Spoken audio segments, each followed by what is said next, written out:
خوش آمدید ناظرین، آپ دیکھ رہے ہیں رائٹس واچ اور میں ہوں آپ کا میزبان احمد سعید اور میں ہوں زری جلیل۔ ناظرین، ماحولیاتی انصاف یا کلائمیٹ جسٹس یہ وہ مطالبہ ہے جو پاکستان اور دیگر ترقی پذیر ممالک، ترقی یافتہ ممالک سے اب ایک تواتر سے کرتے آ رہے ہیں، اور ان کا کہنا ہے کہ آپ کے ملکوں نے جو ترقی کی وہ فوسل فیولز کو بدولت کی، اور ان کو جلا کر جو آپ نے ترقی کی اس کی وجہ سے دنیا کا ماحول اور خاص طور پر جو گلوبل ساؤتھ کا ماحول ہے وہ بگڑ گیا۔ اور اس ماحولیاتی تبدیلی کی وجہ سے جو ممالک گلوبل ساؤتھ میں رہے اور وہ خاص طور پہ بہت زیادہ ترقی پذیر ممالک ہیں، ان کو اس ٹائم ماحولیاتی تبدیلی کی سخت جو قہر ہے اس کا سامنا کرنا پڑ رہا ہے، اور وہ یہ مطالبہ کرتے ہیں کہ اس کے حوالے سے ترقی یافتہ ممالک ان کو کمپنسیٹ کریں۔ لیکن اب یہ مطالبہ جو ہے صرف ملکوں تک محدود نہیں رہا، پاکستان کے کسان، سندھ کے کسان بھی اٹھ کھڑے ہوئے ہیں، اور انہوں نے 2 جرمن کمپنیز، ہائیڈلبرگ جو کہ سیمنٹ سازی میں ایک بہت بڑا نام رکھتی ہے، اور RWE جو کہ انرجی کے حوالے سے جانی پہچانی جاتی ہے، ان پر مقدمہ دائر کر دیا ہے۔ اور انہوں نے کہا کہ 2022 میں جو سیلاب آیا ہے اس کی ذمہ دار آپ دونوں کمپنیز بھی ہیں، کیونکہ آپ نے فوسل فیولز کا بھی بے دھڑک استعمال کیا ہے، اور ساتھ میں جو پروڈکٹس آپ بنا رہے ہیں اس سے بھی ماحول تباہ ہو رہا ہے۔ اور انہوں نے ان دونوں کمپنیز کو اب قانونی نوٹسز بھی بھجوا دیے ہیں جرمنی میں، اور انہوں نے ان سے مطالبہ کیا ہے کہ ان کو 1 ملین یورو جو ہے کسانوں کو ادا کیے جائیں، تاکہ کسان اپنے پیروں پہ دوبارہ کھڑے ہو سکیں اور ان کے جو نقصانات ہوئے تھے ان کا مداوع ہو سکے، اور سب سے بڑھ کر یہ کہ پوری دنیا کی کمپنیوں کو یہ خبر ہو جائے کہ اگر آپ اسی طریقے سے ماحول کو تباہ کرتے رہیں گے تو اب آپ سے پوچھ گچھ ہوگی، اور چاہے آپ دنیا کے ایک کونے میں بیٹھ کر ایک کام کر رہے ہوں، اگر کوئی بھی شخص اس سے متاثر ہوگا تو وہ آپ سے انصاف مانگنے ضرور آئے گا۔ یہ اپنی نوعیت کا ایک بہت ہی انوکھا اور منفرد قسم کا کام ہے، اور پاکستان میں پہلی دفعہ کسی انڈیویجول نے یا ایک گروپ آف انڈیویجول نے جا کے عالمی کمپنیز کو سو کیا ہے۔ ہم یہ بھی بتا دیں کہ جن 2 کمپنیز کو سو کیا ہے ان میں جو RWE جو کہ انرجی کے شعبے سے وابستہ ہے، اور ہائیڈلبرگ جو کہ سیمنٹ کے شعبے سے وابستہ ہے، یہ دونوں کمپنیز جرمنی میں سب سے زیادہ جو کاربن ڈائی آکسائڈ پیدا کرنے والے یا کاربن فٹ پرنٹ جن کا زیادہ ہے ان میں شامل ہیں۔ RWE کا جو گلوبل کاربن فٹ پرنٹ ہے وہ 0.68% ہے، جبکہ ہائیڈلبرگ کا جو گلوبل فٹ پرنٹ ہے وہ 0.12% ہے۔ تو یہ کمپنیز جو ہیں واقعتاً ہی جو ہے ماحول کو آلودہ کرنے میں شامل رہی ہیں۔ تو یہ جو سارا معاملہ ہے یہ ہے کیا سندھ کے کسانوں نے کس طرح اندازہ لگایا کہ انہی 2 کمپنیز کی وجہ سے سندھ کا ماحول خراب ہوا، اور کیا سندھ کے لوگوں کو، سندھ کے کسانوں کو امید ہے کہ وہ 2 بڑی کمپنیز جن کا سالانہ بجٹ شاید سندھ کے سالانہ ترقیاتی بجٹ سے بھی کہیں زیادہ ہوگا ان کا مقابلہ کر سکیں گی؟ اس سب پر بات کرنے کے لیے ہمیں جو کسانوں کا یہ جو گروپ تھا، یہ کافی سارے کسان تھے جو سندھ کے مختلف اضلاع سے شامل ہوئے، انہوں نے ایک گروپ بنایا اور نوٹسز جاری کیے ان دونوں کمپنیز کو۔ انہی میں سے ایک ہیں عنایت اللہ لغاری صاحب، جن کا تعلق ضلع دادو کے علاقے خیرپور ناتن شاہ سے ہیں، وہ اس ٹائم ہمارے ساتھ موجود ہیں۔ بہت شکریہ عنایت صاحب، آپ نے رائٹس واچ کو ٹائم دیا۔ سب سے پہلے تو مجھے یہ بتائیں کہ آپ کا جرمن کمپنی سے جو ہے وہ مطالبہ کیا ہے، اور آپ کو کیا لگتا ہے کہ کس طرح سے انہوں نے جو ماحولیاتی قوانین ہیں ان کی خلاف ورزی کی ہے؟ جی سر بالکل، اس لیے جو وہ ادھر 2 فیکٹریاں ہیں، ایک بجلی کی ایک سیمنٹ کی، وہ جو ہے گیس کوئلہ اور پیٹرول بہت زیادہ استعمال کرتے ہیں، اسی لیے آلودگی ہوئی ہے، اسی کے لیے موسمیاتی تبدیلی ہوئی ہے، اسی لیے ہمارا بہت بڑا نقصان ہوا ہے۔ اچھا، آپ جو نقصان کہہ رہے ہیں تو مجھے تھوڑا سا یہ سمجھائیں کہ سندھ کا کتنا نقصان ہوا ہے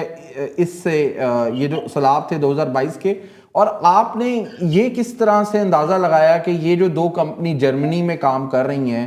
ان کے جو امپیکٹ تھا، ان کا جو وہ تھا، وہ سندھ کے کسانوں کو برداشت کرنا پڑا؟ آپ اس نتیجے تک کیسے پہنچے؟ سر میں اس لیے میں جو ہوں نا NTUF کا ایک چھوٹا سا کارکن تھا، اور یہ جو اس ٹائم آئی تھی یہ کمپنی ہے نا سیمنٹ کی اور بجلی کی، یہ پیٹرول، کوئلہ اور گیس بہت زیادہ ہے، اسی لیے موسمیاتی تبدیلی ہے، اسی لیے ہمارا جو یہ دادو سندھ کا ہے نا وہ 1 ملین یورو کا نقصان ہے، ہوا تو بہت زیادہ ہے، پھر بھی اتنی ان کو بھرپائی کرنی ہوگی، اس پہ ہمارا نقصان جو ہوگا نا اس پہ پھر بھی کچھ نہ کچھ ضابطہ آئے گا۔ یہ جو سیلاب آئے ہیں اس کے اندر کافی نقصان ہوا ہے، آپ کی زمین پہ بھی آیا ہوگا، آپ کے سب چیزوں پہ، گھر بار سارا کافی لوگوں کا تباہ ہوا ہے، نقصان ہوا ہے۔ آپ کا کس طرح سے زندگی آپ کی کیسی بدلی ہے اور آپ کی چاروں طرف جو آپ دیکھ رہے ہیں؟ یہ جو سیلاب آیا تھا 2022 میں، اس میں ہماری زندگی جو ہے نا بہت بدترین گزری ہے۔ کچھ ٹائم ہم کو ٹینٹوں میں گزارنا پڑا، ہم کو، ہمارے بچوں کو، ہمارے جو بھی فیملی تھی، اس میں ہمارا جو ہے بہت بڑا نقصان ہوا ہے۔ اس ٹائم چاول لگی ہوئی تھی، کپاس تھی، مرچی تھی، یہ طور پر ہمارا جو وہ جانور ہے نا وہ بھی بہت ہمارا اس میں نقصان ہوا ہے، اس میں مر گئے جانور ہمارے، وہ بھی مر گئی ہے۔ اور اس میں ایک میری کزن بھی تھی، اس کا بھی جو ہم کہتے تھے ادھر انتقال ہو گیا تھا۔ اس میں بہت بڑا وہ ہوا ہے، ہم کو بہت پریشانی اٹھانی پڑی اور بہت ذلیل ہوئے ہم بھی ادھر جو ہے نا۔ یہ کمپنی والے ایسے ہی کرتے ہیں، بس وہ اپنا کام نکالتے ہیں، یہ نہیں ان کو پتا۔ اور کوئی نہیں ہے یورپی، یہ 2 کمپنیاں، وہ کوئی پاکستانی یا انڈین یا بنگلہ دیشی یا ایسی کوئی اور کمپنی نہیں تھی، بس ہم کو یہ یورپوں کی 2 کمپنیاں ہیں، ایک ہے بجلی کی اور ایک ہے سیمنٹ کی۔ بالکل ٹھیک ہے، یہ بات تو آپ کی بالکل ٹھیک ہے۔ یہ جو دونوں کمپنیز ہیں، ہم یہ بھی بتاتے جائیں کہ یہ دنیا میں کاربن امیشن کرنے والی بڑی کمپنیوں میں شمار ہوتی ہیں، کہ ان کا کاربن جو فٹ پرنٹ ہے یا کاربن امیشن ہے وہ دنیا میں بہت زیادہ ہے۔ یہ بات بالکل آپ کی درست ہے، لیکن میں آپ سے یہ پوچھنا چاہ رہا ہوں کہ پاکستان میں بھی تو کچھ ایسی کمپنیز ہیں، پاکستان میں سندھ میں بھی ہیں ایسے کچھ معاملات جہاں پہ کاربن امیشنز ہو رہی ہیں، ایون کہ پاکستان میں تو ابھی تک ان ممالک میں شامل ہے جہاں پہ کوئلے سے بجلی بنائی جا رہی ہے۔ تو آپ کو لگتا نہیں ہے کہ مقامی سطح پہ بھی جو ہمارا جو ماحولیاتی معاملات ہیں وہ ٹھیک نہیں ہیں؟ کیا آپ مقامی انڈسٹری اس کو بھی اس حوالے سے کچھ پابند بنانا چاہتے ہیں؟ جی بالکل ہے، ادھر بھی یہ تو ہے، پر ادھر کی جو ہے نا وہ اتنا نہیں ہے کہ استعمال کرتی کوئلہ ہے، یہ ادھر پاکستان ہے سارا کرپشن پہ بھی چلتا ہے، وہ تو میں بھی بولتا ہوں۔ ادھر وہ جو ہے نا اتنی بجلی یا اتنا زیادہ نہیں کرتے، وہ جو یورپی ہے نا وہ بہت بجلی بھی زیادہ استعمال کرتے ہیں، اور سیمنٹ بھی وہ جو ہے نا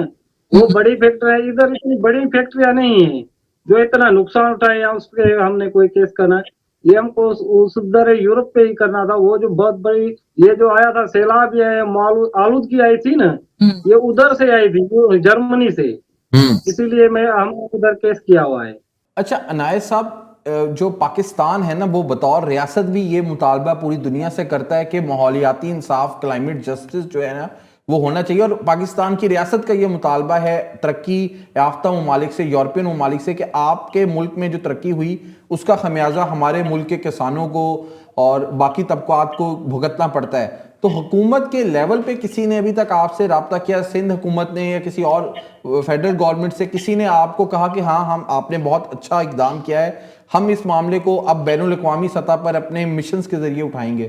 نہیں، وہ ادھر پاکستان نے تو کسی نے رابطہ اس کمپنی یا کسی نے نہیں، یا پاکستان کی کسی نے نہیں کیا ہے۔ وہ ابھی بھی ایک ہاری کارڈ بنا رہے ہیں، وہ کچھ لوگوں کو ملے ہیں کچھ نہیں، یہ جو حکومت کے ہے نا وہ بولتے ہیں ہم آپ کو ہاری کارڈ دیں گے، بے نظیر ہاری کارڈ۔ وہ بھی جو اپنے کارکن ہے، کامریڈ ہے یا ایسے M P M L A, وہ سیاستدان ہے، وہ اپنے بندوں کو دے رہے ہیں، اس کو ان کی کوئی زمین ہی نہیں ہے۔ ہم جو ہاری ایک چھوٹے سے، ہم کو کوئی بھی کچھ بھی نہیں دے رہا، وہ اپنے ان کے خیالات ہے، بس وہ اپنے جو کارکن ہیں ان کے جالے ہیں وہ سے انہیں کو دینے میں لگے ہوئے ہیں۔ اچھا عنایت صاحب، آپ نے جب یہ قدم اٹھایا اور آپ کے کچھ ساتھیوں نے،